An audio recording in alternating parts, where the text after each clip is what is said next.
Jusqu'à quelle profondeur la croix ira-t-elle?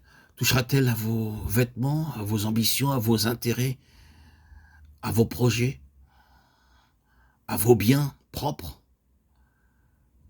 Ce n'est pas tellement de remporter la victoire à l'égard de ces choses qu'il s'agit ici, mais plutôt de mourir à chacune d'elles dans la mort de Christ. Mais plus profonde encore doit être le cri de notre âme. Ouvrons nos Bibles à 2 Timothée 2, 9, 1. J'endure des souffrances comme un malfaiteur, j'endure tout pour l'amour des élus, afin qu'eux obtiennent. Cette parole est certaine, car si nous sommes morts avec lui, nous vivrons aussi avec lui. Où trouvons-nous dans ce passage que la mort de Christ aille plus profond encore? C'est en ce qu'elle a retranché dans la vie de Paul tout intérêt personnel.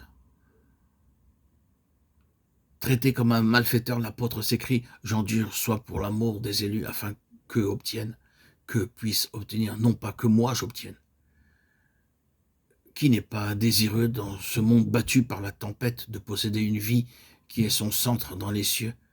Mais quand il s'agit de consentir à souffrir comme Christ a souffert, comme un criminel mené au trépas, et cela pour l'amour des autres, afin qu'eux obtiennent la gloire et la bénédiction, ah, cela, c'est plus profond encore. Aucune recherche de ses propres intérêts ici, même quand il s'agit de bénédiction spirituelle. Quelques-uns d'entre nous savent quelque chose, oh, si peu de choses, est ce que représente la souffrance pour les autres.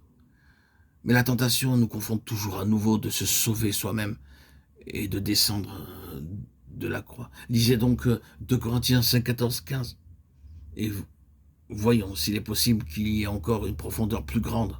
L'apôtre écrit « Car l'amour de Christ nous étreint en ce que nous avons jugé, ceci que si un est mort pour tous, tous donc sont morts en lui, afin que ceux qui vivent ne vivent plus pour eux-mêmes, mais pour lui. » Il appartient à chaque enfant de Dieu de répondre personnellement à cette question, cette profondeur à laquelle nous devons arriver. Quelle profondeur de la croix!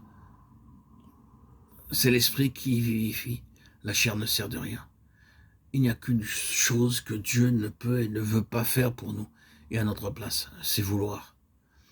Il est prêt à travailler en nous, à agir en nous, à agir pour nous, à nous amener jusqu'au point où nous pourrons vouloir cette croix dans notre vie.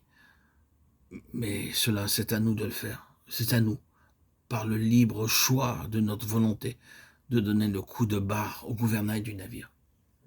Jusqu'à quelle profondeur la mort de Christ doit-elle pénétrer en nous? Jusqu'où la vérité de la croix est-elle entrée dans nos cœurs? Ah! Ayant amputé dans notre vie personnelle, a-t-elle atteint notre ministère, notre service chrétien, notre être intérieur, dans notre travail, dans notre famille, dans notre entourage? Avons-nous été crucifiés tel que l'apôtre Paul l'a été?